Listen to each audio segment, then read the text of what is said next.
नमस्कार मित्रों, एक बार फिर से स्वागत है लाइव एट 5। जी हाँ, लाइव एट 5 में परिष्कार वर्ल्ड रोज आपको कोई ना कोई सक्सेस स्टोरी दिखा रहा है, सुना रहा है। ऐसी प्रतिभाओं से, ऐसे परिश्रमी बच्चों से आपको मिलवा रहा है जिन्होंने जीरो से अपना संघर्ष शुरू किया, जिन्होंने लगातार सीखा, जिन्होंने बड़ी दिखने वाली परीक्षाओं को यो चुटकियों में हल कर लिया। जी हाँ, आज हमारे बीच में है श्री सूरज जी। सूरज जी वो स्टूडेंट हैं हमारे जो बीए करने के लिए यहाँ पर आए और एमए करते करते ही प्रीवियस में उन्होंने नेट जीआरएफ अपना क्लियर कर लिया, जो राष्ट्रीय स्तर की बड़ी कंपटीशन होता है, बड़ी परीक्षा होती है। उसे पास करने में सालों लग जाते हैं।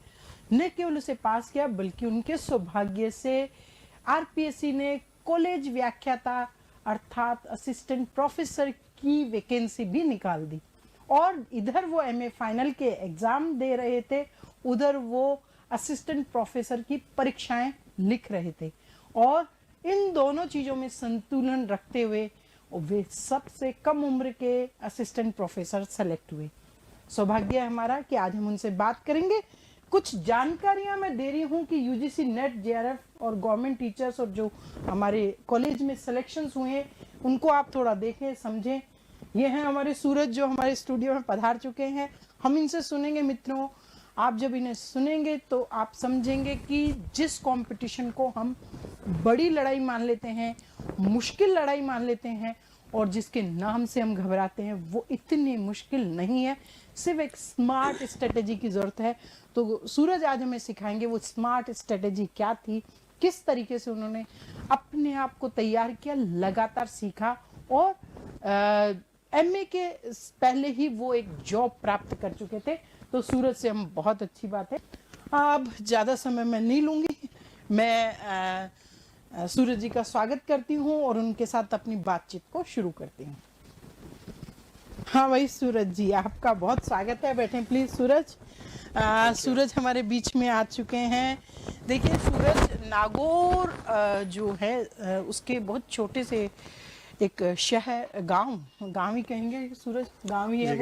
हाँ, टाउसर से आते हैं। हालांकि इनके पिताजी बहुत जागरूक थे, इसलिए उन्होंने उनको प्राइवेट स्कूल में पढ़ाया। तो सूरज, सबसे पहले तो हम आपका फिर से एक बार स्वागत करते हैं और बहुत सारी आगे के लिए शुभकामनाएं देते हैं। आगे आपने अभी एक ही पड़ाव हासिल किया है, आगे आप बहुत चलेंगे, बढ़ेंगे। सूरज जो है मित्रों, मैं पहले भी बता चुकी हूँ कि एमए करते करते ही प्रीवियस में ही इन्होंने जो अपना नेट जेआरएफ क्लियर कर लिया और फाइनल करते करते इन्होंने असिस्टेंट प्रोफेसर की परीक्षा दी और 2018 में चयनित हुए। सबसे कम उम्र के ये असिस्टेंट प्रोफेसर हैं। विषय इनका भूगोल है। भूगोल विषय अपने आप में बहुत डायनेमिक है, बहुत वेरिएशन लिए हुए है। ऐसे विषय को इन्होंने कैसे साधा है, ये तो बात हम इनसे जानेंगे। लेकिन जानेंगे सबसे पहले कि इनकी स्कूलिंग कहाँ से हुई। हाँ सूरज जी, आपकी स्कूलिंग कहाँ से हुई, थोड़ा बताएं दर्शकों को। नमस्कार। पहले तो मैम आपके क्वेश्चन से पहले मैं इस जो परिवार हमारा जो बन चुका है, जो राघव सर ने एक बीज बोया था, आज वो बहुत बड़ा वट वृक्ष बन चुका है। तो उस परिवार के मेरे जो जूनियर्स हैं और मेरे जो सीनियर्स हैं उन सबको मैं नमस्कार करता हूं। बहुत बढ़िया। और शुरुआत की मैं अगर बात करता हूं तो मैम मेरी शुरुआत जो हम जैसे गांव में रहते हैं तो गांव के भी खेत होते हैं। हाँ। तो हमारे पिताजी और हमारे दादाजी और वो गांव के खेतों में रहा करते थे। मतलब ढाणी, हाँ, जिसको भाषा में हम मारवाड़ी भाषा में कहते ठेठ ढाणी से। तो वहां से मेरी शुरुआत हुई है। वहां उस समय जब मैं छोटा था, मेरा बचपन वहां गुजरा है। तो वहां कोई स्कूल बनने वाली थी, सरकारी स्कूल थी नहीं। तो हमारे वहाँ एक कॉर्नर पे, खेत के कॉर्नर पे एक पीर बाबा का मंदिर है।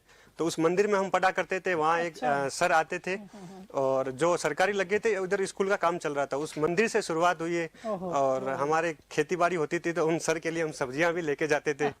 तो एक शुरुआत उस ग्रामीण परिवेश से आपका। तो एक शुरुआत जो हुई है वो वहां से हुई है। उसके बाद में हम गांव में आए, फिर 10th तक मैं गांव में रहा।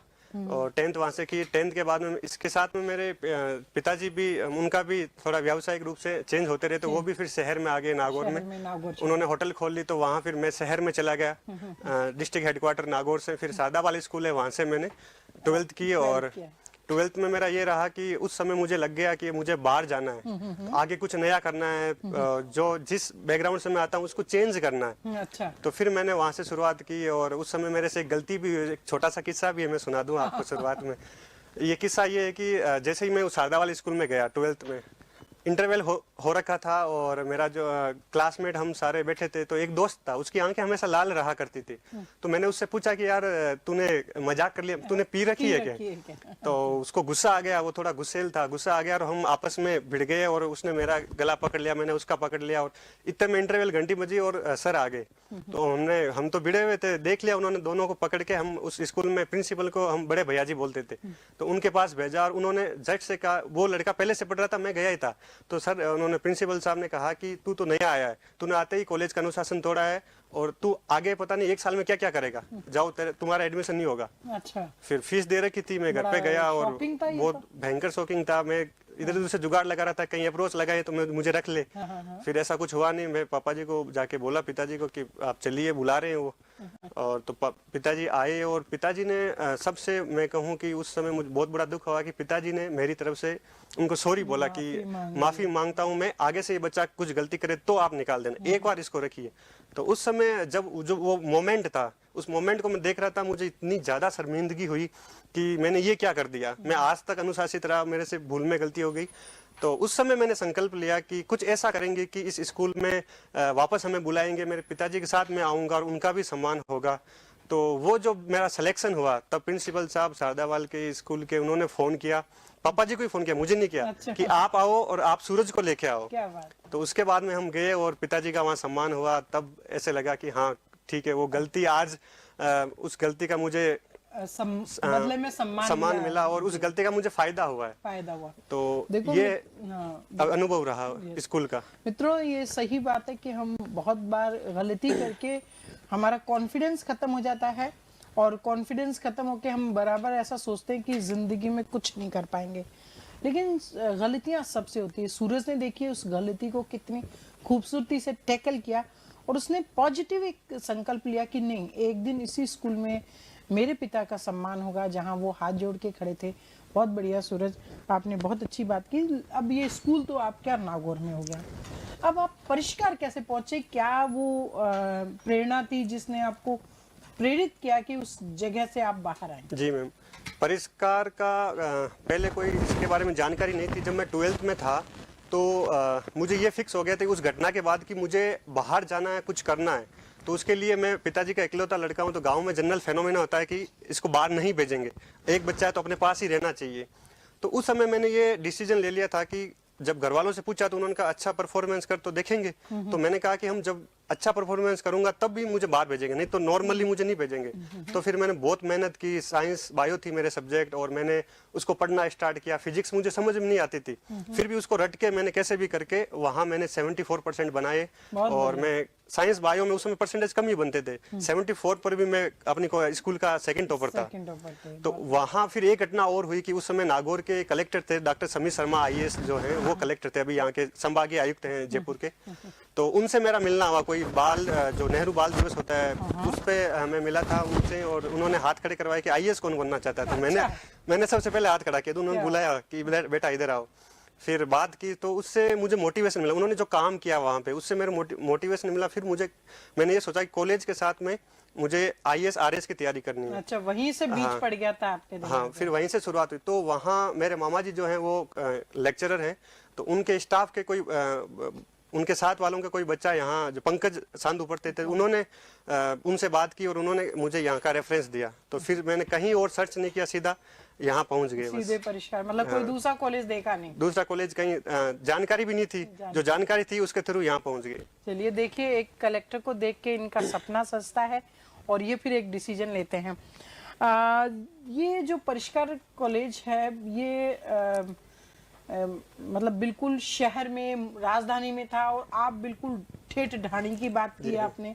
तो ये जो दोनों परिवेश थे, इन परिवेश में क्या अंतर पाया आपने कि जयपुर शहर में आते बहुत बार मित्रों ऐसा होता है कि बड़े शहर, बड़ी सड़कें, बड़ी सुविधाएं वो युवकों के, और वो एक ऐसी उम्र होती है जहाँ भटकना बहुत आसान होता है।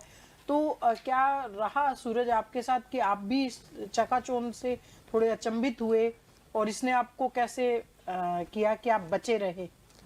इसमें मैम जब यहाँ आए तो एक हिचकिचाहट तो थी कि बड़ा शहर है, तो जो ट्रांसफॉर्म मेरा हुआ है वो गांव से फिर डिस्ट्रिक्ट हेडक्वार्टर से फिर स्टेट, हाँ क्रमशः हुआ है, और फिर स्टेट कैपिटल में आए, स्टेट कैपिटल से फिर नेशनल कैपिटल में दिल्ली में भी गए। तो ये एक सिटी बाय सिटी में चढ़ा, तो एक चकाचौंध का था कि बड़े शहर में आए हैं।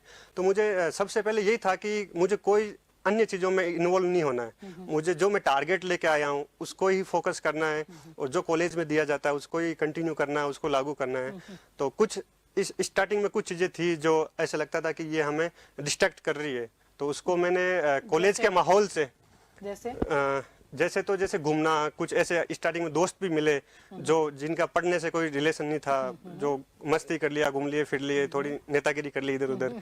ये तो हमारा कॉलेज अच्छा है कि यहाँ चुनाव नहीं होते। तो उस माहौल से मैं फिर बाहर निकला, फिर मुझे अच्छा ग्रुप भी मिला, उस ग्रुप के साथ मैं फिर आगे बढ़ा। तो कंटिन्यू हम आगे बढ़ते गए। उस ग्रुप का मैं नाम भी बताना चाहूंगा कि हमने एक छोटा सा नॉर्मली ऐसे ग्रुप बनाया कि इस ऐसे पढ़ने वाले, इस सोच के लोग हम साथ में आए और कुछ अच्छा आगे हम करें। तो सत्यमेव जयते हमारा ग्रुप था। फिर हम यहाँ रेगुलर पढ़ते थे, और मैं कहूँ तो हमारे ऊपर सत्यमेव जयते के ग्रुप में जो लोग थे, हमारे अभी भी जो अच्छी पोस्टों में वो पहुंच गए, जैसे सुनील है। सुनील के बारे में मैं कहूंगा कि उसकी वजह से मैं यहाँ हूँ, इस पोस्ट पे हूँ। अच्छा। पिछले कॉलेज से लेके 8 साल तक मतलब हम साथ में, हमने एक थाली में खाना खाया, एक मतलब जैसे घंटी सुबह 4 बजे बजती है, 5 बजे बजती है, तो हम दोनों साथ में बिस्तर से उठते। ऐसा हमारा इतना शेड्यूल, इतना अच्छा हमारा कॉम्बिनेशन था। और सुनील मेरे बड़े भाई के रूप में आज तक मुझे मेंटर करता रहा है, मुझे उसके डिसीजन संभालता रहा है। क्योंकि जब आप घर से बाहर आ जाते तो आपका दोस्त ही आपका परिवार होता है। शिक्षक तो आपके साथ क्लास तक रहते हैं, उसके बाद में तो आप दोस्तों के साथ ही रहते हैं। तो वो माहौल मुझे सुनील ने दिया, उसका मैं बहुत, उसका शुक्रिया अदा मैं कर ही नहीं सकता, बहुत छोटी चीज हो जाएगी। बाद में बजरंग भी है जो अभी आरएस का, दोनों का इंटरव्यू कॉल आ रखा है। सुनील दोनों पीएचडी कर रहे हैं। जी हाँ, सुनील और बजरंग अभी दोनों पीएचडी भी कर रहे हैं, नेट जेआरएफ हो ही चुके हैं वो, और उसके साथ आरएस का इंटरव्यू का इंतजार कर रहे हैं, इंटरव्यू दे रहे हैं वो। यहीं से है। अशोक है जो अभी असिस्टेंट प्रोफेसर बन गया यहाँ पे बिलाड़ा में, मेरे साथ ही जोधपुर में लगा हुआ है। और दीपेंद्र है, जितेंद्र भी लग गया। और गोविंद है जो सबसे रोमांटिक हमारे ग्रुप में है, कि जब हम कहीं भी जाते तो उसको साथ में ले जाते हैं। गोविंद होगा तो सारा रोमांस होगा, हंसी खुशी होगी। तो ये भी है। ट्रिपल एस था, महावीर थे, काफी और भी हैं जो दोस्त। अच्छा ग्रुप था। तो उसमें हमने इस ग्रुप का फायदा ये लिया कि हमने जैसे इस ग्रुप के माध्यम से एक सोच को हमने डेवलप किया कि जैसे कुप्रथाएं हैं, जैसे दहेज प्रथा है, तो उसके हमने पोस्टर लगाना कॉलेज में स्टार्ट कर दिया। लड़कों से साइन करवाते थे कि आप शपथ लो कि मैं दहेज नहीं लूंगा। तो इस प्रकार के हमने प्रयास किए। इसके बाद में भी हमने जैसे कई सारी डिबेट यहाँ आयोजित करवाई, उसमें जो सामाजिक समस्याएं थी उस पर हम बात करते थे। और इसके उस समय जब एक पूरा देश भी एक आंदोलन से गुजर रहा था, 2 तरह के आंदोलन थे। एक तो सबसे बड़ा जो हमारे लिए दुर्भाग्य है कि जो निर्भया कांड हुआ था, उसमें प्रोटेस्ट चल रहा था, कॉलेज की तरफ से हमने प्रोटेस्ट किया। और उस समय अन्ना आंदोलन चल रहा था, पूरे ऐसे लग रहा था कि हम 1947 में आ गए। बहुत भयंकर पूरे देश में आंदोलन चल रहा था। उसमें राघव सर के नेतृत्व तो हम कॉलेज वहाँ गए, जनपद पे रैली निकाली, जनपद पे गए। तो उससे क्या हमारे अंदर एक संवेदनशीलता समाज के प्रति जागी। तो धीरे धीरे क्या हुआ कि जैसे वो सोच, संवेदनशीलता आई, तो हमने सामाजिक समस्याओं पर बात करना, तो ये हमने इस ग्रुप में किया। और इसका मैम मैं एक छोटा सा किस्सा और है, इसका एग्जाम्पल भी बताऊंगा मैं, कि जैसे फर्स्ट ईयर हुआ मेरा, तो इन सारी चीजों को मैंने देखा। और यहाँ पे जो भी मंच पे गतिविधियां होती थी उसको मैंने उसमें पार्टिसिपेट किया। उससे मेरा थोड़ा धीरे धीरे सशक्तिकरण हुआ। मैंने कहा ना, जैसे आया तो मैं थोड़ा ऐसे हिचकिचाहट थी, थोड़ा हाँ सहमा हुआ सा, थोड़ा इस टाइप का था। तो धीरे धीरे वो ट्रांसफॉर्म हुआ धीरे धीरे। तो उसके बाद में जब मैं 1 साल की छुट्टियां यहाँ 1 साल बिताने के बाद जब मैं गांव गया, तो गांव में ये प्रथा थी, जुआ प्रथा चलती है, वो बहुत पुरानी है।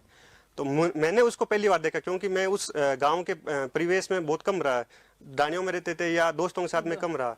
तो मैं गांव में गया, मेरे बुआ जी है वहाँ पे, गांव के सेंटर में उनका घर था। तो उस समय निर्जला एकादशी होती।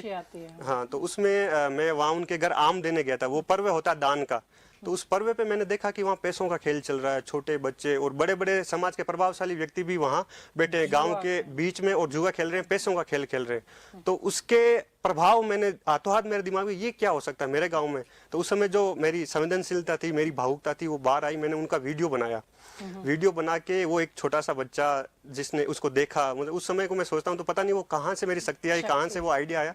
वीडियो बनाया, फिर उस वीडियो को मैं लेके कोतवाली गया, नागौर कोतवाली में गया। मैंने वहाँ उनकी शिकायत की, मैंने कहा ऐसे चल रहा है। फिर नागौर के मैंने वहाँ जाके, उन्होंने कहा कि यहाँ क्या चल रहा है, तो यहाँ भी चल रहा है, राठौड़ी को एक शहर के पास में जगह है। तो फिर वहाँ गया, वहाँ का भी वीडियो बनाया, उनको बोला कोतवाली, उन्होंने मुझे डरा दिया।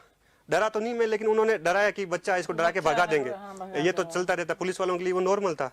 तो डराया। फिर वहाँ एक जैसे कैदी था तो उसको पुलिस वाला उनको बीड़ी पिला रहे थे, तो उसका भी मैंने फोटो खींचा। फिर उन्होंने मुझे बिठाया कि ये फोटो डिलीट करो, बहुत भयंकर डराया मुझे, कोशिश की। फिर मुझे कहा कि एप्लीकेशन के लिए आपको FIR के लिए यहाँ से पेज नहीं मिलेगा, बाहर से लेकर आओ। तो ये सारी चीज़ें हुई। फिर मैंने कहा इनसे तो कुछ नहीं होना। फिर वहाँ से उस बच्चे ने सोचा कि जो SP ऑफिस है नागौर का, मैं वहाँ गया तो वो जो कांस्टेबल है वो मुझे SP साहब से मिलने नहीं दे रहा है कि तू क्या मिलेगा, तेरे पास कोई मुद्दा भी नहीं है। तो उससे मैंने कम से कम आधे घंटे बहस की। फिर उनसे मैं मिला तो SP साहब ने मुझे बहुत अच्छा मेरे साथ व्यवहार किया और उन्होंने मेरी समस्या को समझा। हाथों हाथ फ़ोन किया कोतवाली में, और वो कोतवाली वाले वहाँ गए, उनको खदेड़ा, एक दो को पकड़ा भी, और वहाँ जाके उन्होंने मेरा नाम डिस्क्लोज कर दिया कि इसने शिकायत की है। फिर वहाँ के लोकल लोग थे तो उन्होंने पापा जी को फ़ोन किया, पापा जी मुझे फ़ोन कर रहे हैं, और सारे घर वालों के रिश्तेदारों को फ़ोन आने लगे कि तूने ये क्या किया, कोई हाथ उठा लेगा तो क्या हो जाएगा, और तू बाहर रहता और कुछ कर लेगा।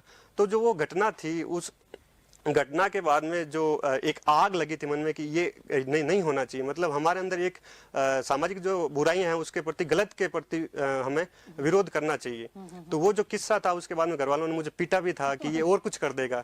तो वो जो सीखा, वो जो एकदम प्रति उत्पन्न मति होती है जो बाहर निकली मेरी, वो यहाँ परिष्कार से मैं सशक्त होके वो मैंने किया वहाँ पे। तो अभी भी वो प्रथा चल रही है, लेकिन आपने विरोध तो किया, एक विरोध किया। और अब मैं घर वालों ने ये कहा कि तू पहले अपने एक पोस्ट पे पहुंच जा, अभी तेरे कोई सुनेंगे नहीं, तेरे को पीट देंगे तो हमारा क्या होगा। फिर हमारे गांव में होता है तो वो बातें करते थे मेरे साथ, ऐसे मुझे डराया था। तो उन्होंने कहा एक पोस्ट पे पहुंच जाओ, फिर उसका विरोध करो। तो वो आग अभी भी है, पूंछ में आग लगी हुई है, कभी बुझाएंगे उसको भी हम समाप्त करेंगे। तो वो चलिए बहुत बढ़िया। मित्रों, मैं इसको थोड़ा सा जोड़ना चाहूंगी कि इन बच्चों ने यहाँ पर सत्यमेव जयते करके एक ग्रुप बनाया, जो जैसा इन्होंने बताया बहुत अच्छी एक्टिविटी करते थे।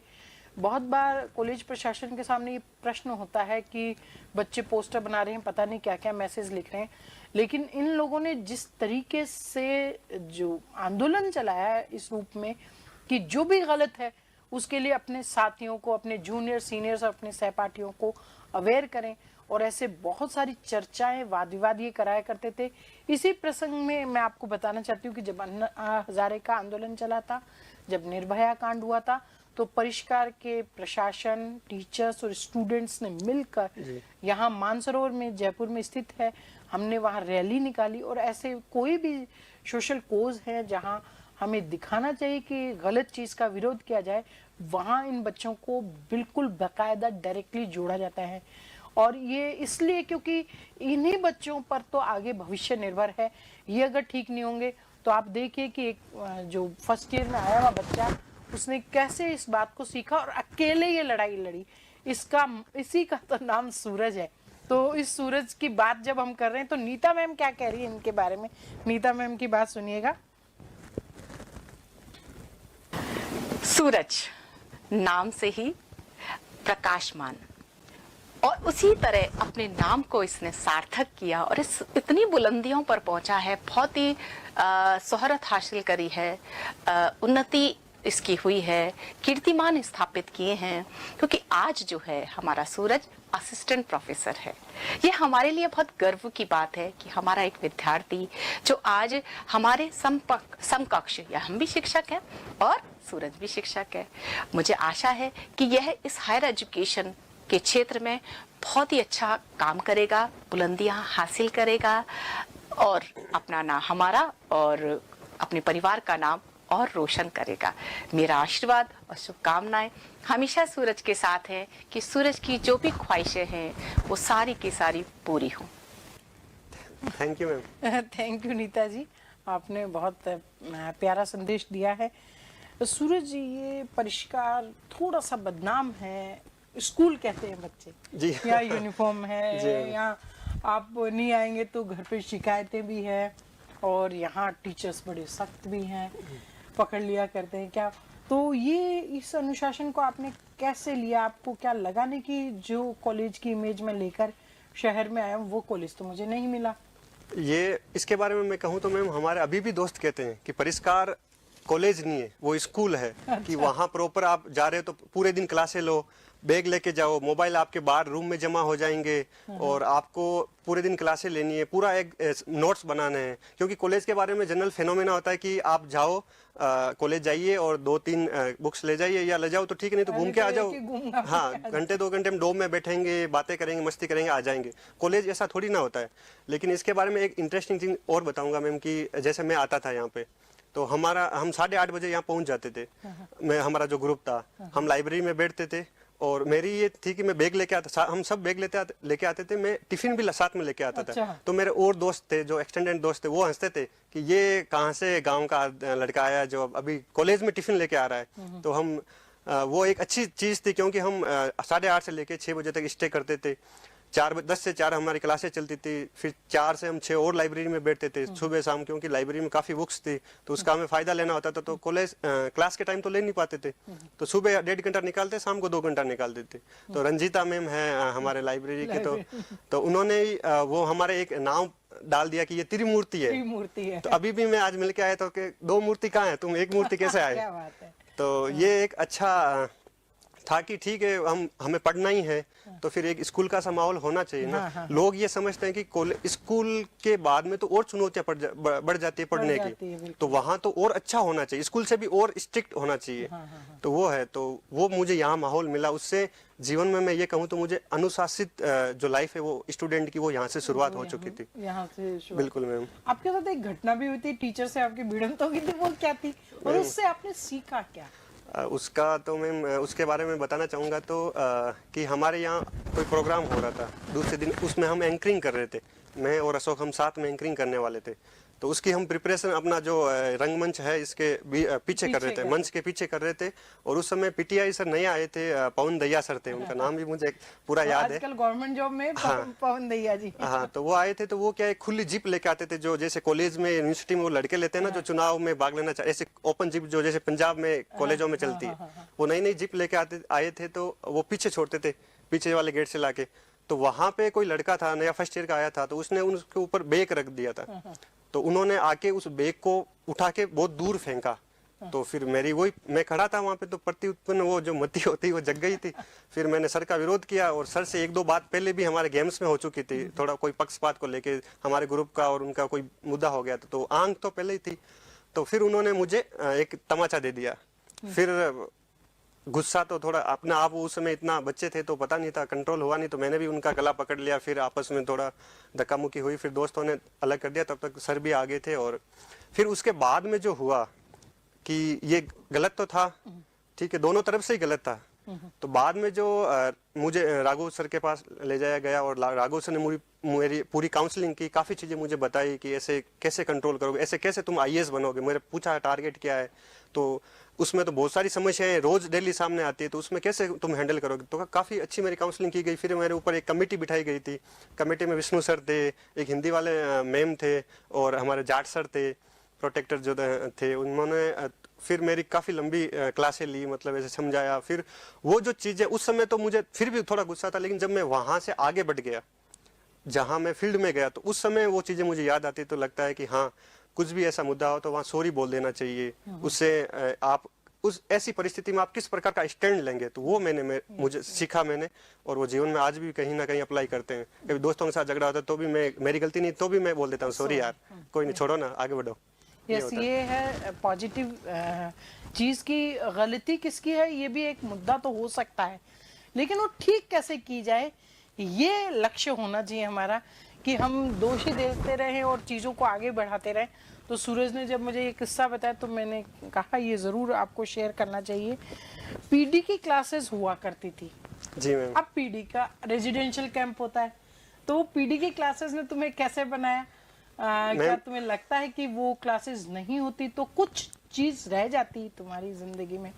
अगर पीडी के बारे में कहूँ तो सबसे पहले तो मैं आपसे कहूँगा कि आपसे एक बहुत बड़ी शिकायत है कि शिकायत ये है कि अब मैंने सुना है कि यहाँ रेजिडेंशियल पीडी की क्लासें होती है, रेजिडेंशियल उसका शिविर कैंप लगाया जाता है। हमारे साथ तो ये था कि कॉलेज टाइम में ही वो वो होती थी, इम्प्लीमेंट होती थी। तो 2011 में आए थे आप? 2011 में। तो उसका अगर मैं अब ये शिकायत है मैम, क्योंकि उस समय होता था हमें और फायदा मिलता, और एक हम ग्रुप में रहते हैं तो उसका मुझे ग्रुप में रहने का एक इंटरेस्ट भी है, और उसमें क्या हम एक कैसे हम ग्रुप के लोगों के साथ अलग अलग कॉम्बिनेशन बनाए रखें, जीवन में हम सामुदायिक कार्य कैसे करें, तो वो एक हम सीखते हैं।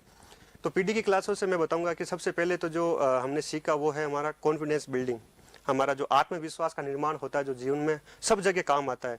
जहां भी आप जाएं, जिस बिंदु पे भी जाएं, जिस लाइफ में कहीं भी जाएं, तो वो काम आता है। तो सबसे पहले मैंने कॉन्फिडेंस बिल्डिंग हमारा हुआ, तो मैंने कहा ना मैं सशक्त हुआ, तो वो प्रश्न पीडी की क्लासों से ही हुआ। उसमें क्या कराया गया आपको? क्या लेक्चर दिए गए थे या क्या? उसमें दर्शक जरूर जानना चाहेंगे। उसमें मैम ये होता है कि बहुत सारी गतिविधियां होती है, एक्टिविटीज में आपको सिचुएशन दी जाती है, सिचुएशन के माध्यम से आप उनको हैंडल करते हो, और उस सिचुएशन में आपको रखा जाता है तो आप कैसे उसको हैंडल कर रहे हैं। बहुत सारे गेम्स होते हैं, गेम्स में आपको सिखाया जाता है कि आपके पूर्वाग्रह दूर होते हैं। तो ये भी सीखा कि जैसे एक ग्रामीण पृष्ठभूमि का लड़का जो मतलब कोएड से नहीं पढ़ के आया है, तो उसको जब यहाँ आता है तो यहाँ लड़के लड़कियां सब साथ में होते हैं।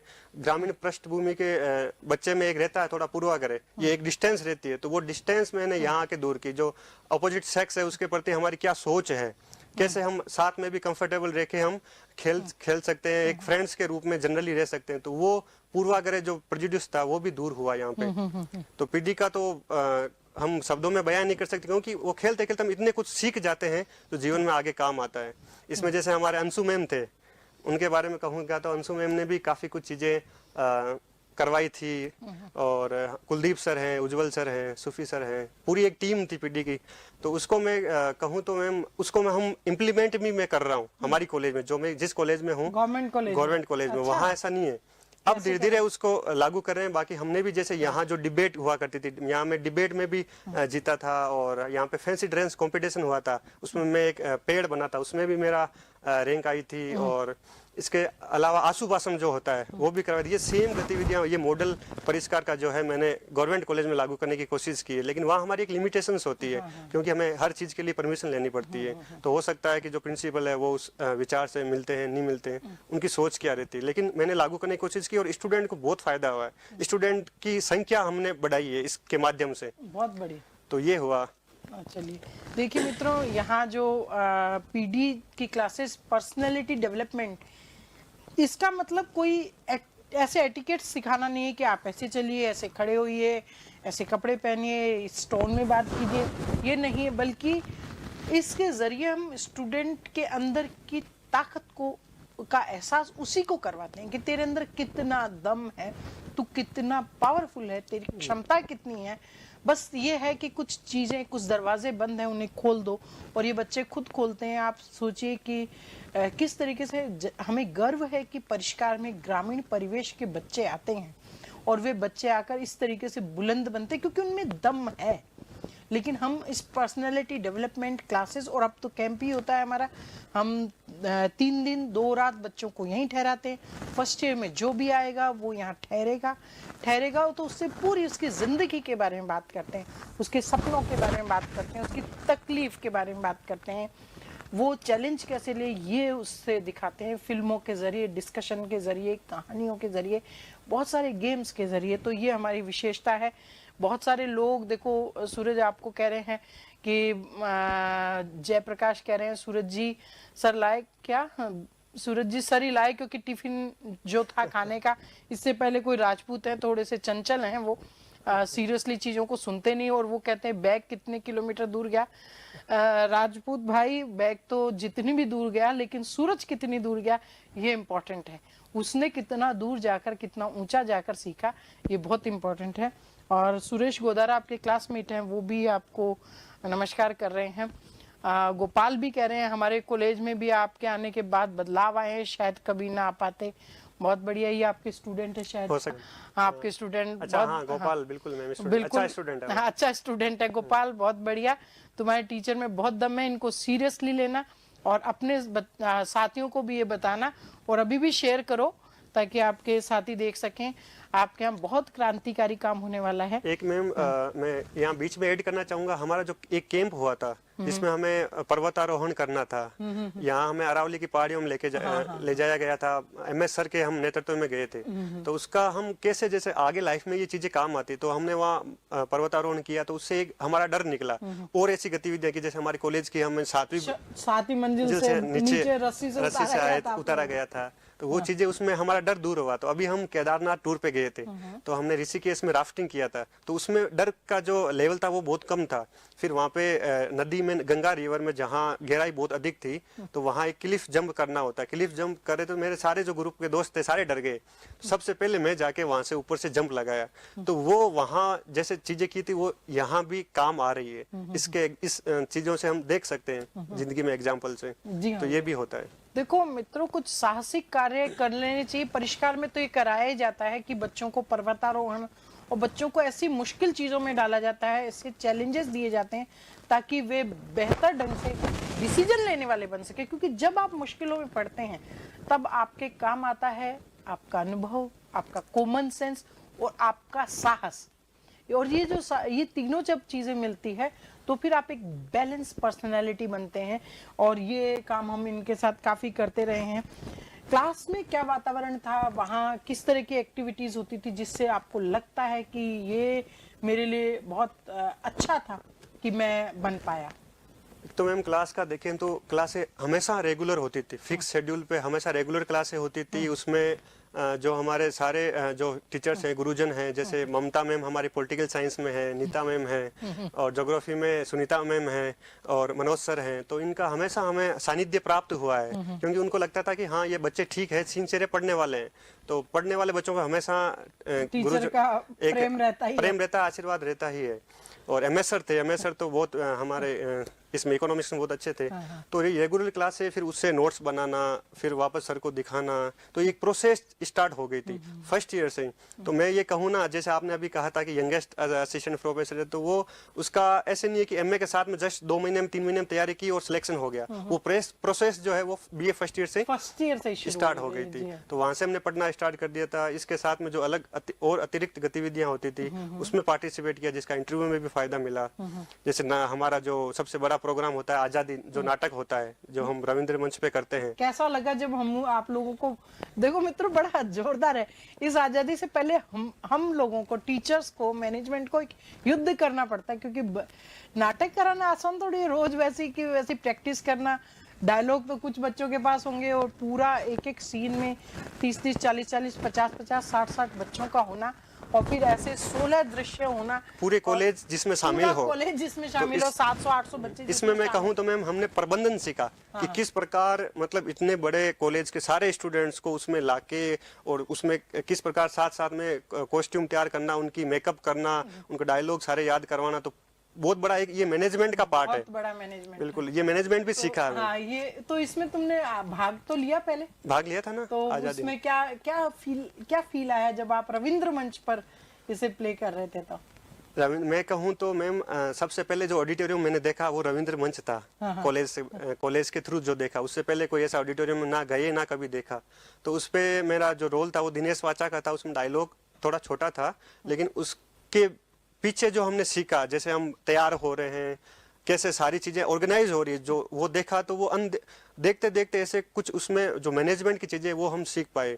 फिर एक गर्व की भावना भी होती है, आजादी जब हम वापस कर रहे हैं तो एक राष्ट्र निर्माण की सोच हमारी डेवलप होती है, और इतनी मुश्किलों से नहीं आजादी मिली है, तो उसके जो मानक थे, उसके जो नैतिक मूल्य थे, उसको संजोए रखने की एक प्रेरणा मिलती है। जी मैम। देखिए, PD कैंप की तरह एक बहुत अभिनव प्रयोग परिष्कार कॉलेज करता है, वो यही है मित्रों कि हम आजादी नाटक करते हैं 1857 से 1947 का पूरा 90 वर्ष का ये जो हमारा संघर्ष है, ये स्टूडेंट के थ्रू हम उनके सामने ही पेश करते हैं।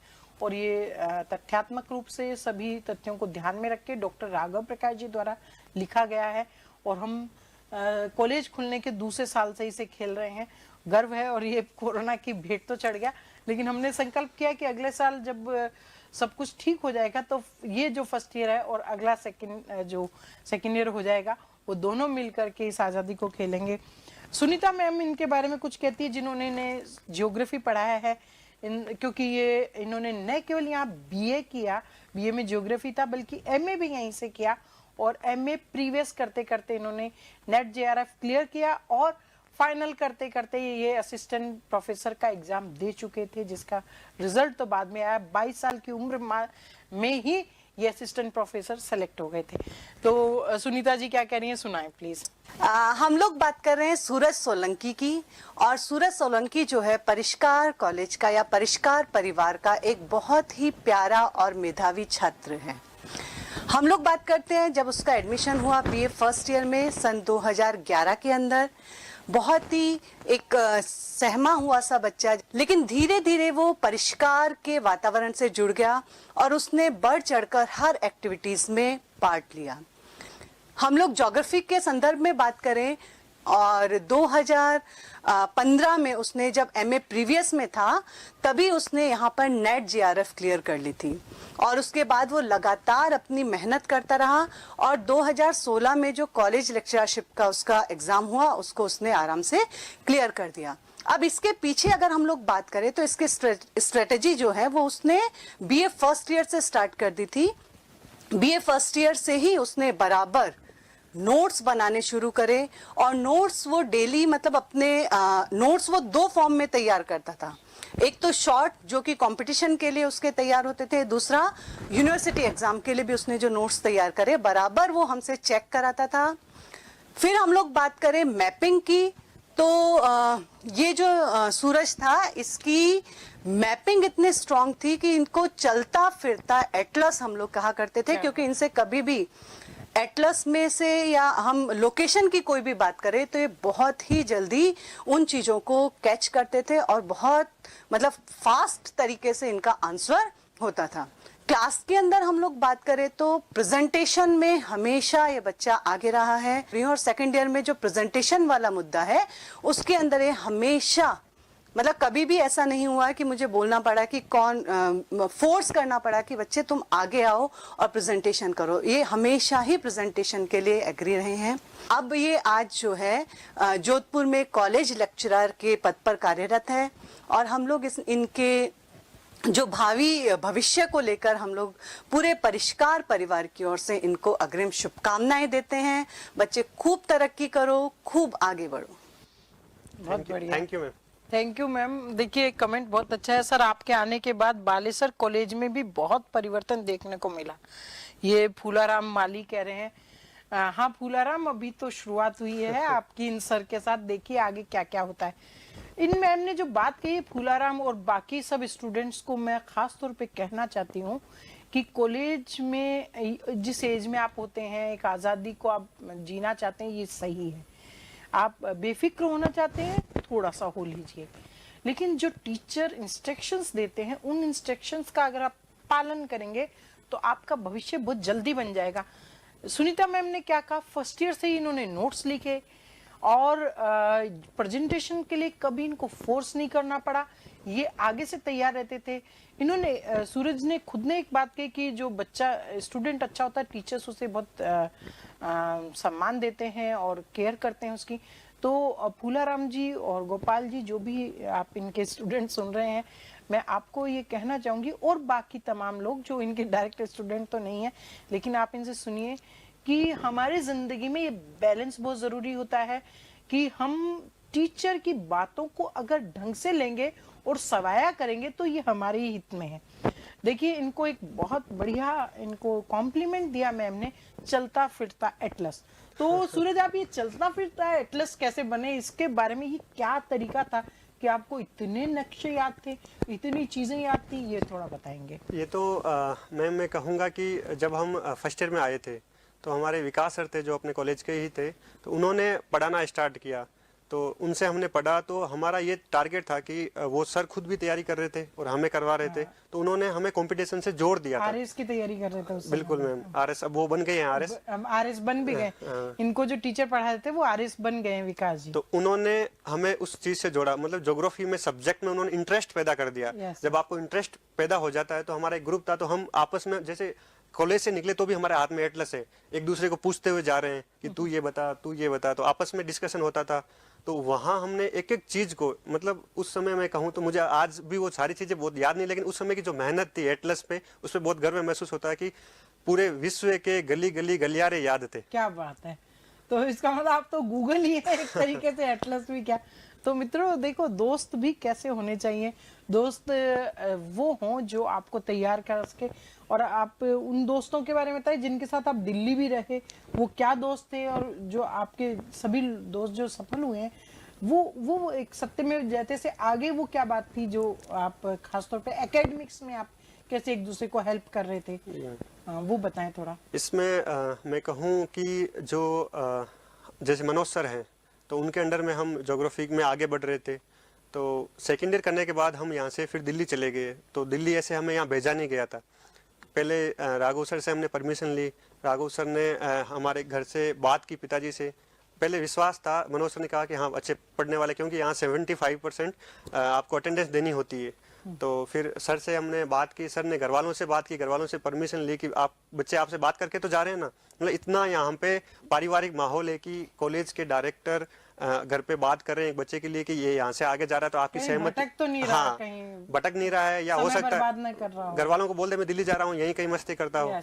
तो वो फिर घर वालों की सहमति के बाद में हम दिल्ली गए। फिर वहाँ से हमने जो IAS की तैयारी का जो सपना था, क्योंकि नींव यहाँ पे फाउंडेशन हमारा मजबूत हो चुका था, फिर वहाँ पे हमने तैयारी की। तो वो तैयारी ही हमारी यहाँ इसमें कॉलेज लेक्चरर में भी काम आई, यहाँ वाली नींव काम आई। क्योंकि इसमें एक चीज़ और मैं कहूँगा, एक छोटी सी बात जो है, जो हमारे APJ अब्दुल कलाम हैं, हमारे राष्ट्रपति रहे हैं, तो जो जब राष्ट्रपति बने तो उनका जो शपथ ग्रहण समारोह था, उनसे पूछा गया कि इसमें हम किन को इनवाइट करें, कोई अमेरिका के राष्ट्रपति को इनवाइट करें या कहीं और विदेश के एम्बेसडर्स हैं, राजदूत हैं, उनको इनवाइट करें। तो उन्होंने जो बात रखी, उन्होंने कहा कि मेरे शपथ ग्रहण समारोह में जो प्राइमरी स्कूल के शिक्षक है वो उसमें इनवाइट किया जाए, वो शामिल उनको किया जाए।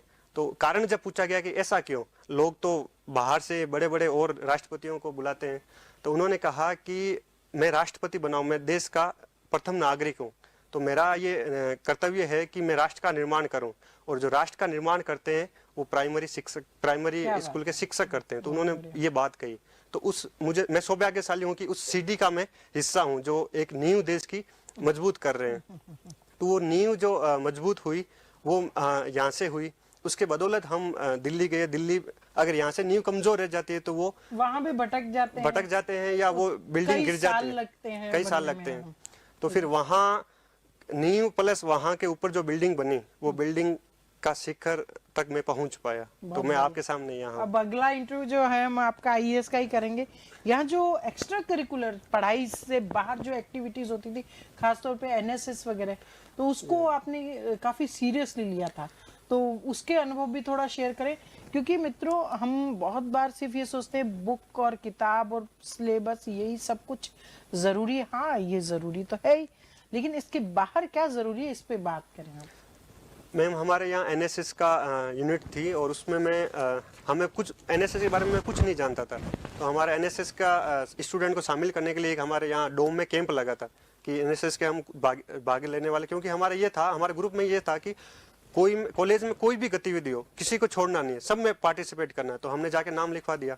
फिर उसका जब कैंप आयोजित हुआ, तो हमारा जैसे ये पीछे द्रव्यवती नदी है, उसके पीछे प्रेम नगर है, जिसे हम लव नगर कहा करते थे। अच्छा। तो उसमें हमारा कैंप हुआ, हमने वहाँ पे सफाई अभियान चलाया, जागरूकता अभियान चलाया, पूरी प्रॉपर हमने नालियां साफ की। कुछ स्टूडेंट होते हैं जो मस्ती के लिए चले थे, लेकिन हमारा कुछ ग्रुप था जो प्रॉपर हमने नालियां साफ की। तो उससे जो एक भावना जगी, और उससे जो सीखा कि वास्तव में हम अगर लोगों के बीच में जाके, जैसे अंकुश हमारे साथ में थे, हमारी टीम का नेतृत्व कर रहे थे, जो अभी असिस्टेंट प्रोफेसर बन गए, तो वो उनका नेतृत्व भी अच्छा था उस समय। तो वहां जाके हमने ये सोचा कि अगर जब हम समाज में जाके काम करें तो वास्तव में हम परिवर्तन ला सकते हैं। और इसी को अभी मेरी कॉलेज में, हमारी गवर्नमेंट कॉलेज में, हमारी कॉलेज में मैं इसका प्रोग्राम ऑफिसर हूँ NSS यूनिट का, तो PO हूँ। तो वहाँ पे भी मैंने ये मॉडल लागू किया। वहाँ पे मैंने आवासीय शिविर आयोजित करवाया, जो गवर्नमेंट कॉलेज में अनुमति बहुत कम मिलती है, तो वो शिविर में करवाया। उसमें सारी गतिविधियां हमने, बड़ी बड़ी रैलियां आयोजित करवाई, वहाँ पे कैंप लगाया, जागरूकता सफाई अभियान सारे चलाए। जो मॉडल यहाँ सीखा था वो पूरे मॉडल को मैंने वहाँ लागू करने की कोशिश की है। तभी ये बच्चे पढ़ाई के साथ साथ में एक्स्ट्रा जो एक्टिविटीज हो रही है तो उसमें ये बच्चे जब मेरे से जुड़े तो इनको एक अच्छा एक आनंदम वाला फीलिंग आती है कॉलेज में। जो आनंदम अब आप करवाने भी वाले हैं, करवा भी रहे होंगे। देखिए ये बहुत ज़रूरी है कि बच्चों को पढ़ाई के उन तरीकों से बाहर लेकर सोसाइटी के प्रति उनकी ड्यूटीज़ को बताएं। यहाँ जो कंपटीशन क्लासेस चलती थी जी मैम, और उससे आपको क्या लगा कि वो कोई फ्रूटफुल थी या उससे भी आपको स्ट्रेंथ मिली, क्या बात थी? यहाँ पे जैसे परिष्कार के बारे में हमारा जो एक बाहर चलता है कि परिष्कार का मतलब IAS RS, तो IAS RS के अलावा भी सारे एग्जाम्स की जो शुरुआत होती है, जो नींव होती है, वो यहाँ पे फर्स्ट ईयर से ही रख दी जाती है। क्योंकि एक तो एकेडमिक परिष्कार में 2 लेवल पे 2 धाराओं में पढ़ाई चलती है, एक तो एकेडमिक और एक कंपटीशन लेवल पे। कि आपको सारे ग्रामीण परिवेश के स्टूडेंट आते हैं यहाँ, तो एकेडमिक तो करना ही है, उसके साथ में जॉब भी लगना हमारी प्रेफरेंस रहती है। तो साथ में जब एकेडमिक क्लासेस चल रही होती है तो उसके बाद में हमारे यहाँ कंपटीशन की क्लासेस भी लगती थी, टू द सिलेबस करवाया जाता था और साथ में OMR टेस्ट लेते थे। तो उस OMR टेस्ट का भी बहुत फायदा होता है, क्योंकि आपको सारे एग्जाम लगभग सारे RS IAS को छोड़ के, मेंस को छोड़ के आपको सारे OMR में, OMR में ही देना है। तो वहाँ से उसकी शुरुआत पड़ी और फिर जो हम उसके अकॉर्डिंग ढलने लगे, जो हमारा मतलब पढ़ने का जो एटीट्यूड था, जो पढ़ने की रणनीति थी, उसके अकॉर्डिंग ढलने लगे। और यहाँ पे इंग्लिश स्पोकन की क्लासें भी लगती थी, उसका भी फायदा हुआ। तो बहुत सारी चीज़ों में हमने यहाँ सीखा ताकि हम उस लेवल पे पहुँच पाए कि ग्रेजुएशन करते ही MA, जैसे प्रीवियस में भी नेट JRF हो गया। वो कैसे हुआ नेट JRF? ये तो कंपटीशन, जनरल कंपटीशन हो गया IAS वगैरह का, पर नेट JRF वो तो पूरा सब्जेक्ट बेस्ड है नेट, और उसमें भी JRF मैं सोचती हूँ शायद 4-5% बच्चे ही 7-8% नेट करते हैं, और उसमें से 4-5% ही 4-5 राष्ट्रीय लेवल का है, राष्ट्रीय लेवल का, तो उनको JRF मिलता है जो जूनियर रिसर्च फेलोशिप होती है। UGC पैसा देता है, उसके आधार पर बच्चा PhD करता है। ये नेट JRF इस कॉलेज में रहते रहते कैसे हो गई? वही जो बात मैंने अभी कही थी कि जो शुरुआत जो थी वो फर्स्ट ईयर से ही हो गई थी। फर्स्ट ईयर में ही ज्योग्राफी में विकास सर ने इंटरेस्ट पैदा कर दिया और उन्होंने ये बता दिया कि आपको अगर IAS बनना है तो आपको लंबा चलना है, मैराथन दौड़ है ये, उसके लिए आपको एक बैकअप तैयार करना है, साथ में एकेडमिक तो चला नहीं है। तो जैसे ही आपकी BA होती है तो आप MA के साथ में नेट JRF का एग्जाम क्लियर कर सकते हैं, और इस एग्जाम के साथ में आपको JRF PhD भी होगी, जो सबसे एकेडमिक में हाईएस्ट लेवल की पढ़ाई मानी जाती है, और साथ में आपको ये स्कॉलरशिप मिलेगी। तो उसके साथ में PhD में आप काम करते करते आराम से आप फाइनेंशियली भी आप फ्री हो जाएंगे, और फिर बिना टेंशन के आप लंबी दौड़ सकते हैं। तो फिर वहाँ से वो एक दिमाग में था कि हाँ BA करते ही ये एग्जाम देना है और इसको क्लियर करना है।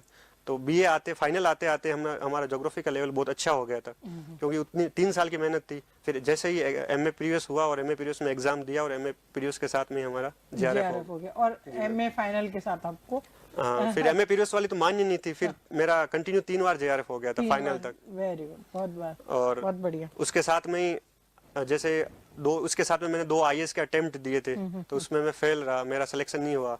तो थोड़ा एक निराशा का माहौल भी था, बहुत मेहनत भी की थी। तो मैं सो रहा था, IAS का एग्जाम हो चुका था, उसका रिजल्ट प्री का आ चुका था। मेरा दोस्त जो सुनील मैं अभी बता रहा था, सुनील लाइब्रेरी से आता है और उसको पता चला कि फॉर्म रीओपन हुए हैं। तो उसने कहा सूरज उठ यार, एक आशा की किरण जगी है, राजस्थान में ये असिस्टेंट प्रोफेसर वाले फॉर्म वापस रीओपन हो, एक बार भर देते हैं, आगे जो होगा देखा जाएगा।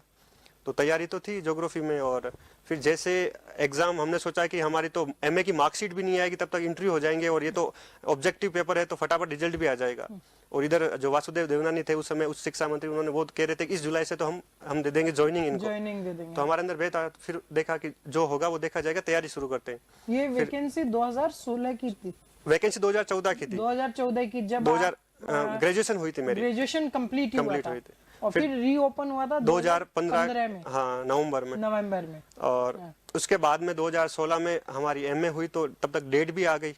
तो इधर मैं MA का एग्जाम दे रहा था और इधर साथ में कॉलेज लेक्चरर का एग्जाम। अच्छा, दोनों एग्जाम साथ में दे रहा पे सवार थे। हाँ, तो दोनों एग्जाम साथ में दे रहा था। तो फिर तैयारी अच्छी थी, तो हमारा थोड़ी मेरी किस्मत भी थी कि इधर मेहनत और इधर किस्मत दोनों का साथ में मिलाप हुआ, और फिर सिलेक्शन हो गया। क्योंकि ये वैकेंसी 2 साल और आगे चलेगी। इसका रिजल्ट एग्जाम जो मेरा आउटपुट था वो मैंने MA फाइनल के साथ में दे दिया था। हाँ, उसका रिजल्ट जो आता है वो 2018 में आता है।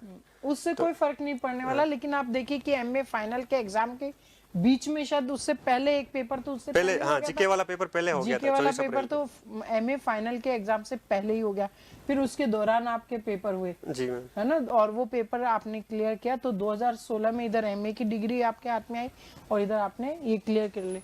मित्रों, बार बार एक ही बात समझने की कि इन 3 सालों को जो ग्रेजुएशन के, उनको गंभीरता से लेंगे तो पोस्ट ग्रेजुएशन आपके लिए आसान भी होगा और उसके बाद के कंपटीशन भी आपके लिए बहुत आसान हो जाएंगे।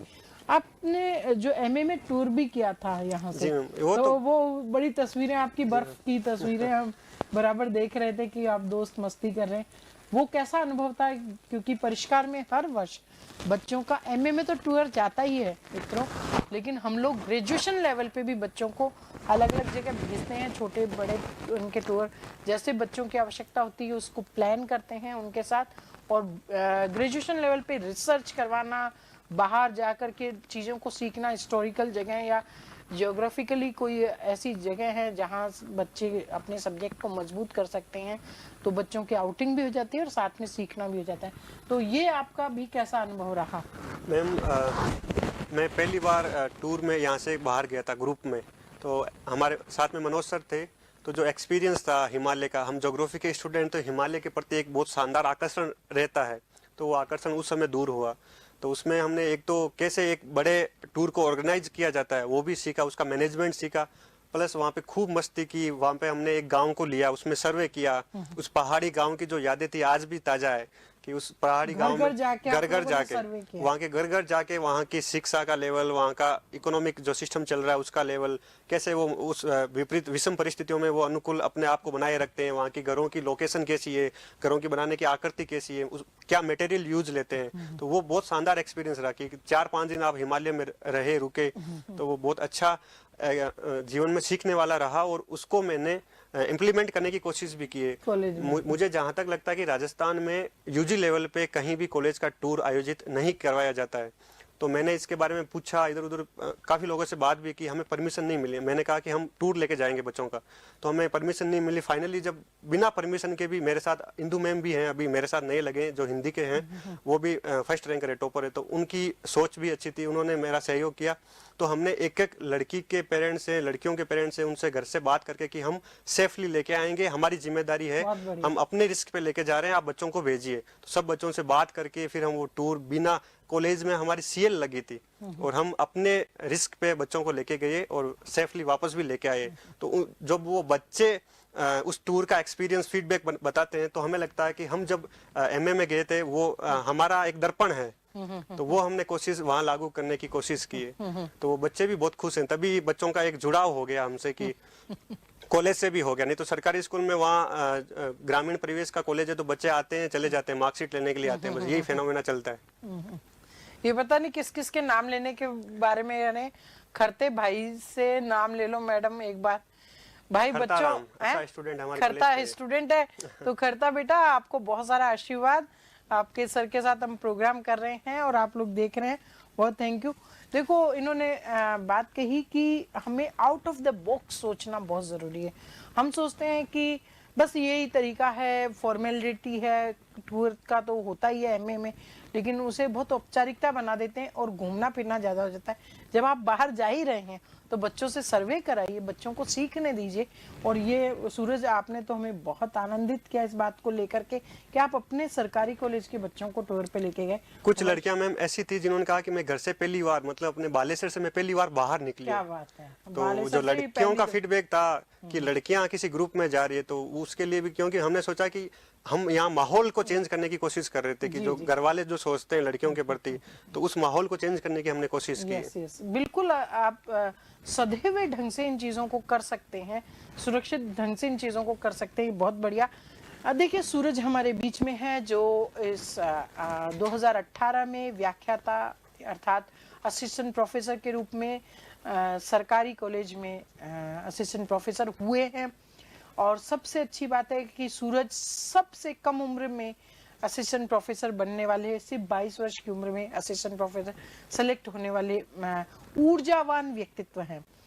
अब देखिए, हम लोग बहुत आसान होता है, हम जो याद किया है उसको OMR शीट में भी मल्टीपल चॉइस जो क्वेश्चंस होते हैं उन पे भी हम लोग कर लेते हैं, लिख भी देते हैं, लेकिन इंटरव्यू से दिल बड़ा धड़कता है। तो ये जो इंटरव्यू से दिल धड़कता है, इस धड़कन को आपने कैसे काबू किया, क्या तैयारी की इंटरव्यू के लिए आपने, ये बताओ सूरज हमारे साथियों को। जब मेरा इंटरव्यू कॉल आया था तो मैं मनोज सर के कंटिन्यू टच में था, और यहाँ पे MA फाइनल के साथ या MA प्रीवियस में यहाँ पे नेट JRF की क्लासें भी लगती हैं हमारे कॉलेज में। तो जो इंटरव्यू होता है तो उसमें वहाँ पे आपको डेमो देना पड़ता है कि आपका कॉन्फिडेंस वो देखते हैं डेमो के माध्यम से। तो फिर मैंने सर से बात की, मैंने कहा सर जो हमारी नेट और JRF की क्लासें चल रही है तो उसमें मैं जाके प्रैक्टिस के लिए कुछ क्लासें लेना चाहता हूँ। तो फिर मैंने यहाँ सर की अनुमति से क्लासें लेना शुरू की, तो उसमें बच्चों को भी बहुत इंटरेस्ट आया। फिर मैंने 3 महीने कंटिन्यू यहाँ पे क्लासें ली थी। उन बच्चों में काफ़ी का नेट भी हो गया, काफ़ी का JRF भी हो गया। अच्छा, जो वो जब बैच था तो वो मेरा पहला बैच था, मेरे पहले स्टूडेंट थे वो। अच्छा। मैंने पहला सबसे पहले पढ़ाना भी यहीं से शुरू किया था, परिष्कार में शुरू किया था। तो फिर वहाँ से मुझे कॉन्फिडेंस आ गया, मुझे लगा कि हाँ मैं बोल सकता हूँ और मैं डेमो दे सकता हूँ अच्छे से।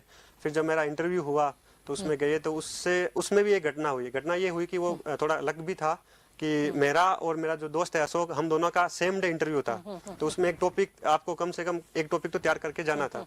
तो अशोक ने एक टॉपिक तैयार किया और मैंने एक टॉपिक तैयार किया। तो अशोक का जो टॉपिक था उसने मुझे पहले दिन पढ़ाया और मेरा टॉपिक मैंने उसको पढ़ाया। तो अशोक का जो सिद्धांत था, उसकी एक थ्योरी थी, उसमें से उस इंटरव्यू में कम से कम 3 से 4 क्वेश्चन पूछ लिए गए थे। तो वो मैंने बहुत अच्छे से उसको जवाब दे दिया था।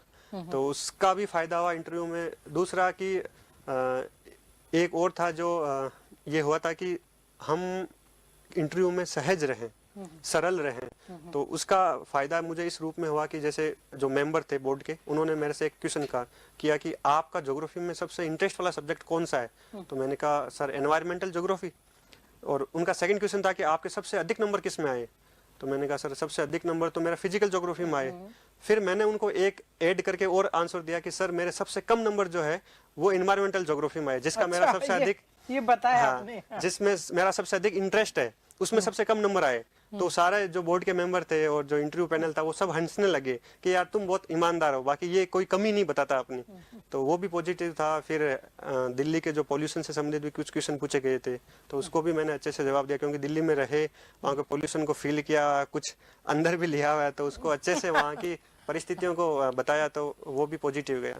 तो जो बोलने की जो कला थी वो मैंने यहाँ परिष्कार से सीख ली थी, क्योंकि यहाँ मंच पे आंसू भाषण में, नाटक में और फैंसी ड्रेस में, हाँ, वाद विवाद में, डिबेट तो हम खुद आयोजित करवाते थे यहाँ पे सर, सत्य में। हाँ, तो हमने सर को जाके पूछा कि सर हम ऐसा करवाना चाहते हैं। तो होल नंबर अपना जो 14 नीचे है, तो उसमें हम बैठते थे, सारे एक मुद्दा लेते थे। उसमें जैसे MS सर थे, मधुसूदन सर थे और ये हमारे राठौड़ सर थे उस समय, उनको बोलते थे कि आप जज के रूप में बैठिए और हम बोलेंगे आपके सामने। तो वो हमारी मार्किंग करते थे, हम बोलते थे। तो वहां से वो बोलने की जो कला है वो वहां से सीख ली थी। तो एक वो डर था किसी के सामने बोलने का, मंच के ऊपर जाके बोलने का, वो डर दूर हो गया। देखिए 2-3 चीजें हैं। एक तो इन्होंने बहुत इम्पोर्टेंट बात की तैयारी भी हमारी होती है, लेकिन वह बोलते कैसे हैं, कितने सहज हैं और साथ ही कितने ईमानदार हैं। सूरज जी ने बताया कि इन्होंने बताया कि ये मेरा इंटरेस्ट का सब्जेक्ट तो है, लेकिन मेरे नंबर सबसे कम आए। कई बार हम सोचते हैं कि हम अपनी कमियों को छुपाकर ज्यादा ढंग से कर पाएंगे, लेकिन इन्होंने बताया कि जब आप अपनी कमी के बारे में बता देते हैं तो आपका कॉन्फिडेंस लेवल ठीक होता है। तो ईमानदार बनिए मित्रों। ईमानदारी और सच हमेशा हमें स्ट्रोंग बनाता है, हमें कमजोर नहीं बनाता। और देखिए यहाँ के टीचर्स की ताकत कि वो इस जो ग्रुप स्टूडेंट का था वहाँ जाकर उस एक्टिविटी में शामिल हो जाते हैं। तो आपके जो स्टूडेंट सोन जी वगैरह कुछ देख रहे हैं, वो भी आपको बहुत याद कर रहे हैं। तो आप भी मित्र बच्चों, आप भी अपने कुछ ऐसे ग्रुप्स बनाइए जिसमें सर को इनवाइट कीजिए। और देखिए भवानी शंकर जी, आपने एक बात कही है कि ये कहाँ वीडियो भेजें, मैंने बताया, आप वापस इस प्रोग्राम को देख सकते हैं।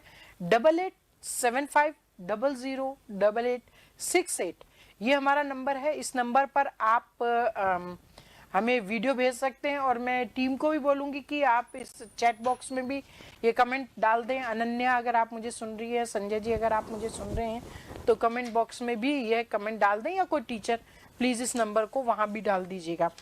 लॉकडाउन ने आपको घर में रखा जी और जो आपकी एक्टिविटीज थी उसको ठहरा दिया, और लोग लॉकडाउन में सूरज जी बहुत डिप्रेशन में गए हैं या अपना टाइम पास करने के लिए उलूल जुलूल चीजें देखी है, उस पे करते रहे हैं, वीडियो देखते रहे हैं और ऐसे टाइम पास किया, थक गए लोग बैठे बैठे। क्या आप नहीं थके? या आपने क्या किया? लॉकडाउन मैं कहूँ कि मैम मेरे अब तक के जीवन में मैंने पूरे विश्व में जो त्रासदी देखी है, वो त्रासदी सबसे बड़ी त्रासदी है कोरोना की। कई लोग बेरोजगार हुए, इसका बहुत भयंकर इसका इफेक्ट है जो जिसका हम अभी आकलन भी नहीं कर सकते। तो इससे मैंने जो सीखा वो दो चीज सीखी कि आने वाले भविष्य में जो हमारी महत्वपूर्ण चीजें होगी वो होगी हमारी हेल्थ और एक एनवायरनमेंट। तो इन दो चीजों पे मैंने फोकस करने की शुरुआत की, और जैसे एनवायरनमेंट पे मुझे इंटरेस्ट भी है, जैसे मैंने एनवायरमेंटल ज्योग्राफी का भी नाम भी लिया था। तो आने वाले समय में एनवायरनमेंट सबसे जरूरी रहेगा। दूसरी चीज हमारी हेल्थ, कि हमारा स्वास्थ्य, ये सबसे बड़ा जैसे धन है, हम कहते हैं कि स्वास्थ्य है तो सबसे बड़ी हमारी पूंजी है। तो लॉकडाउन में लोगों के पास और कोई काम नहीं था, सिर्फ मोबाइल था। तो लॉकडाउन का जो पूरा समय था लोगों ने अपना वेब सीरीज देखने में, वीडियो देखने में निकाल दिया। तो मैंने सोचा कि इसका कैसे सदुपयोग किया जाए। तो जो मेरा इंटरेस्ट था पहले योगा में रहा है थोड़ा, दिल्ली में मैंने 1-2 महीने क्लासें ली थी, तो वहीं से इंटरेस्ट था और वहां से मैं थोड़ा थोड़ा कंटिन्यू कर रहा था। फिर लॉकडाउन में जब पूरे फ्री थे तो खूब मैंने इस पे मेहनत की, मैंने योगा किया। योगा में मैं काफी एडवांस लेवल तक मैं गया वहाँ पे। मैंने देखा आपका एक वीडियो, बड़ा जबरदस्त है। तो उसमें क्या है, सुबह सुबह जैसे मैं योगा क्या एक ऐसी चीज है कि जिसमें आप अगर चले जाते हैं, आप मन से करते हैं, तो आप एक अलग ही अंतरिक्ष में चले जाते हैं। वो एक अलग ही दुनिया होती है आपकी, आप सब कुछ चीजें भूल जाते हैं। आपका एक कंसंट्रेशन, आपका पूरा जो फोकस होता है एक ही चीज पे होता है, आपके शरीर पे होता है। ऐसे लगता है कि आपकी ऊर्जा उधर चल रही है। तो ये होता है। तो मैं अपनी छत पे करता था, सुबह जैसे 5:30 सवा 5 में शुरू करता था, तो 10 बजे तक करता था। 4-4 घंटे, 3-3 घंटे, कभी 5-5 घंटे। 10 बजे कभी मम्मी आती थी, मैं साउंड चला के करता था। जैसे साउंड लगा लिया, उसमें भजन चलते थे शिव जी के, आदि योगी के, जो द सोर्स ऑफ योगा है। तो फिर कभी पापा आके उसको बंद कर देते, कह रहा अब नीचे आ, जब खाने का टाइम हो गया तो आके अभी दूध पिएगा, फिर 12-1 बजे खाना खाएगा।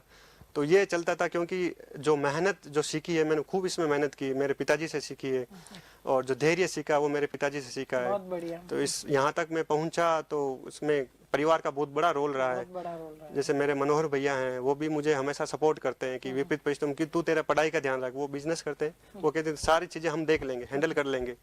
पापा कहते हैं, पापा जी मुझे जब मैं तैयारी करता था 1-2 बार असफल रहा, तो पापा जी ये कहते थे कि तेरा सिलेक्शन हो तो 1 लाख का, नहीं हो तो 1.25 लाख का। क्या बात है। तो ये कहा करते थे। ये है दृष्टि।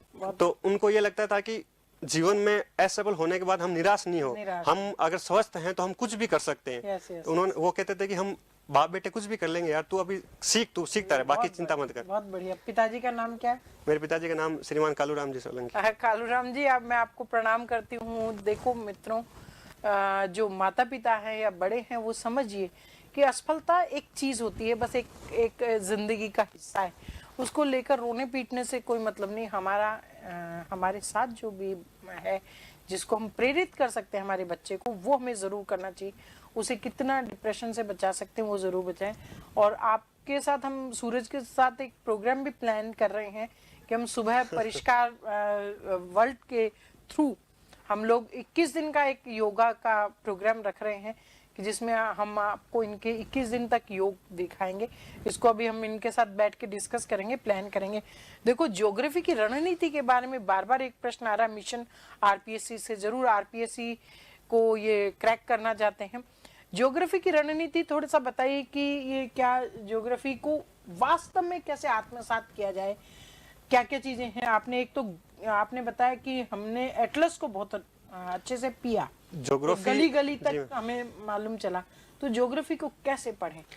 ज्योग्राफी में भूगोल जो शब्द है, कि भूगोल में हमें लगता है कि ये पूरी पृथ्वी है, तो इस पृथ्वी को अध्ययन करना है, पृथ्वी के सारे तत्वों का अध्ययन करना है। तो उससे पहले भूगोल में आपको इंटरेस्ट होना बहुत जरूरी है। वो इंटरेस्ट आपका तभी होगा या तभी डेवलप होगा जब आप एटलस से शुरुआत करते हैं। एटलस सबसे पहले ज्योग्राफी को आप बिल्कुल मत पढ़िए, सिर्फ एटलस उठाइए और उसको पढ़ना स्टार्ट कीजिए और उसका तरीका देख लीजिए। यूट्यूब पे खूब वीडियोज हैं, तो वहाँ से शुरुआत कीजिए। वहाँ का आपका इंटरेस्ट पैदा हो जाएगा। जब आपका इंटरेस्ट पैदा हो जाएगा तो आप खुद अपने आप चीज़ों को एक्सप्लोर करना शुरुआत कर देंगे। फिर उसमें इंटरेस्ट के साथ आप पढ़ोगे और वो धीरे धीरे आपके अंदर आत्मसात भी होती जाएगी। अभी जैसे असिस्टेंट प्रोफेसर की वैकेंसी आई हुई है, तो अभी दोबारा आई है, तो उसका मैं रणनीति तो पूरी यहाँ नहीं बताऊंगा, लेकिन शॉर्ट में ये बताऊं तो कहूंगा कि ऑथेंटिक बुक्स पढ़िए। ऑथेंटिक बुक्स के साथ सबसे जो जरूरी मैं मानता हूँ कि आप प्रैक्टिस कीजिए। जितना आप अधिक प्रैक्टिस करेंगे उतनी आपकी गलतियां कम होती है, क्योंकि बहुत बढ़िया बात मैम, क्योंकि हमारी स्मार्ट स्टडी नहीं होती, हम पढ़ी हुई चीजें सारी होती है, हमें पता है कि वहां से क्वेश्चन आया, लेकिन हम फिर भी उसको गलत कर देते हैं। ये गलती मैंने भी की है, मेरे साथ भी। लेकिन मैं जब एग्जाम क्रैक कर चुका था, बाद में मैंने क्वेश्चन देखे कि ये कहाँ से इतनी छोटी छोटी गलतियां कहाँ से कर दी, तो वो एनसीईआरटी से, राजस्थान बोर्ड की बुक से, जो ऑथेंटिक मैटर है वहां से सारे क्वेश्चन आए हुए थे। तो पहले उनको पढ़िए, उसके साथ में नेट के जो पुराने पेपर है और जो अरिहंत के पुराने पर्सन बैंक आती है उसको कर दिए। जितना प्रैक्टिस करोगे उतनी आपकी गलतियां कम होती जाएगी और आपकी इलिमिनेट करने की क्षमता बढ़ती जाएगी। तो आपको नहीं आते हुए भी आप क्वेश्चन कर पाएंगे। तो उसका आपको फायदा मिलेगा। आप एग्जाम क्लियर कर लेंगे। बहुत हार्ड नहीं है, सिर्फ जैसा नेट का पैटर्न है वैसा ही है, सिर्फ इसमें कंपटीशन बढ़ जाता है। बस सीटें कम है, कंपटीशन बढ़ जाता है। कंपटीशन बढ़ जाता है क्योंकि डायरेक्ट जॉब है। देखो, एक आपका स्टूडेंट गोपाल बराबर मुझे रिक्वेस्ट कर रहा है कि कोई अच्छा सा क्षण आपने वहाँ कोई गुजारा हो कि मैम प्लीज एक बार ये ऐसे मत करो, मुझे हाईलाइट करके दिखेगा नहीं। मैम प्लीज एक बार सर को बोलिए, उन पलों और यादों को भी बताए जिन्हें आपने हमने हमारे कॉलेज में जिया। तो आपके स्टूडेंट के साथ कोई अच्छा क्षण है, मजेदार सा, जो वो याद कराना चाह रहा है आपको? ये गोपाल है मैम, हमारा एक कैंप हुआ था, हमने एक गांव गोद लिया था, दुर्गावता। उसमें हमने कैंप लगाया तो वहाँ का एक जो पुराना जो हौद होता है जिसमें पानी स्टोर किया जाता है गांव के बीच में जहाँ होता है, तो उसका इन्होंने बहुत अच्छे से, बहुत भयंकर गंदगी थी, 2 लोगों ने मिलकर साफ किया था। मुझे जब मैंने देखा तो मुझे लगा कि वास्तव में ये बच्चे, गांव के ही बच्चे ऐसा कर सकते हैं। और दूसरा मैं कहूँ जो सबसे अच्छा पल मुझे लगा इन बच्चों के साथ, वो एनएसएस का, जब हम एनएसएस के माध्यम से हम एक टूर लेके गए थे कॉलेज का, तो उस टूर में जब बच्चों की मैं एक्टिविटीज देख रहा था, उनके सपने देख रहा था, उनके जो हलचल देख रहा था, वो कितना अपने आप को आजाद महसूस कर रहे थे। अच्छा, तो वो मैं उनकी भावनाएं, उनकी फीलिंग्स, उनका चेहरा देख रहा था, तो उस समय मुझे लगता था कि मैं बहुत अच्छा काम किया है। और मैं मानता हूँ कि टूर तो एक साल में एक टूर तो बच्चों का होना ही चाहिए। तो वो पल बहुत अच्छा लगा। बहुत बढ़िया। देखिए, मिशन आरपीएससी, हम आपको सभी जो विशेषज्ञ हैं उनके साथ एक अलग से प्रोग्राम लेकर आएंगे जिसमें बताएंगे कि आप असिस्टेंट प्रोफेसर की तैयारी कैसे करें, किन ऑथेंटिक किताबों को पढ़ें और कैसे कैसे अपने किस किस पेपर को कैसे कैसे पढ़ें। जल्दी हम इसको अनाउंस करेंगे। एक चेतन है, उसने आपको कॉम्प्लीमेंट दिया है, बेस्ट सर क्या है, बालेसर कॉलेज। थैंक यू चेतन, हमारे ये बहुत प्यारे बेटे हैं और आपके बहुत प्यारे सर हैं। तो एक बहुत पहले हमारे जो रेगुलर दर्शक है जयप्रकाश है, उसने बहुत पहले एक कमेंट डाला था जिसे मैंने नोट तो कर रखा था। उसने कहा कि सर कोई शायरी अगर आती, कुछ है ऐसा याद, कोई शेर, कोई उम्दा सी बात जो बच्चों को प्रेरित करने के लिए कहें, हम वहां से फिर विदा होंगे। मैम, जैसे मेरा सिलेक्शन हुआ तो जैसे स्कूल में कहीं और जहाँ भी मुझे बुलाया गया, जहाँ भी मैं बोलता हूँ तो मैं ग्रामीण स्टूडेंट के लिए बोलता हूँ, क्योंकि ग्रामीण परिवेश से आया हूँ। तो शायरी तो नहीं है, वो एक डायलॉग है जो मुझे प्रेरणा देता है। ये डायलॉग ये है कि हम गांव के बच्चे एक थैला लेकर चले हैं शहरों के कंक्रीट के जंगलों की तरफ। यहाँ हमारे लिए खोने को कुछ नहीं है, पाने को सारा जहां पड़ा है। हम गांव के लोग कभी भी हारते नहीं हैं। हम गांव के लोग कभी भी हारते नहीं हैं, या तो जीतते हैं या सीखते हैं। क्या बात। तो इससे ये लगता है कि हमारे पास कुछ नहीं है, क्या लेके आए गांव से। गांव में वो जो चीजें नॉर्मल है वही चल रहा है। तो हम हमेशा सीखेंगे, या जीतेंगे या सीखेंगे, हारने के लिए हमारे पास कुछ नहीं है। इसलिए असफलता हमें अगर इसको सोचेंगे तो असफलता हमें कभी निराश नहीं करेगी। बहुत बढ़िया, बहुत सुंदर बात कही सूरज। आपने इतना समय निकाला, हमें मालूम ही नहीं चला, 1.25 घंटा हो गया। मित्रों, आपने देखा, आप सबको बहुत धन्यवाद। मोटी बात जो है वो ये सीखने की है कि आपकी स्ट्रेटेजी एक ही होनी चाहिए, ईमानदारी से, शुरू से मेहनत करते हुए, बैलेंस के साथ आगे बढ़ते चले जाना। अच्छे दोस्त बनाएं, अच्छे दोस्तों के बीच में बैठिए जो आपको मजबूत करते हो। ऐसे दोस्त नहीं जो गप्पों में समय व्यर्थ आपका करते हो या अनर्गल बातें करते हो, उनसे जरूर बचिए। तो सूरज अभी हाँ प्लीज एक मैम और मैं यहाँ बात ऐड करना चाहूँगा। जब मेहनत की बात आई तो जैसे मैंने स्टार्टिंग में नाम लिया था डॉक्टर एपीजे अब्दुल कलाम साहब का, तो उन्होंने एक बात की कि इंतजार करने वालों को सिर्फ उतना ही मिलता है जितना मेहनत करने वाले छोड़ जाते हैं। इसलिए जितना हमारा किस्मत, हमारा लक तभी साथ देगा जब हमारी मेहनत की हुई होगी। मेरी मेहनत की हुई थी तब मेरा लक साथ दिया कि साथ में वैकेंसी आ गई और सेलेक्ट हो गई। तो ऐसे ही बहुत सारे एग्जाम्पल आपको देखने को मिलेंगे। जब आपकी मेहनत होगी तो आपका किस्मत 100% आपको साथ में साथ देगा और आपकी मेहनत कभी भी बेकार नहीं जाएगी। हो सकता है उसको टाइम लगे, समय लग सकता है, लेकिन आपकी मेहनत कभी बेकार नहीं जाएगी। इसलिए जितना अधिक मेहनत करें, आप कर सकते हैं उतनी मेहनत करिए। अपना जो कंफर्ट जोन आपने बना रखा है उसको तोड़िए। अगर आप कंफर्ट जोन में रहेंगे तो आप कुएं के मेंढक ही बने रहेंगे। तब आप अगर कंफर्ट जोन आप तोड़ देंगे तो उससे बाहर निकलेंगे और आपको नई दुनिया मिलेगी, आपके नए दोस्त मिलेंगे, आपका सोचने का नजरिया चेंज होगा, आपकी सोचने का दायरा बड़ा होगा और आप संवेदनशील होंगे। समाज के प्रति आप एक समाज के अनमोल रत्न बन जाएंगे। बहुत बढ़िया, बहुत तो अच्छी बात है। मेहनत तो मेहनत है मैम। बहुत बढ़िया।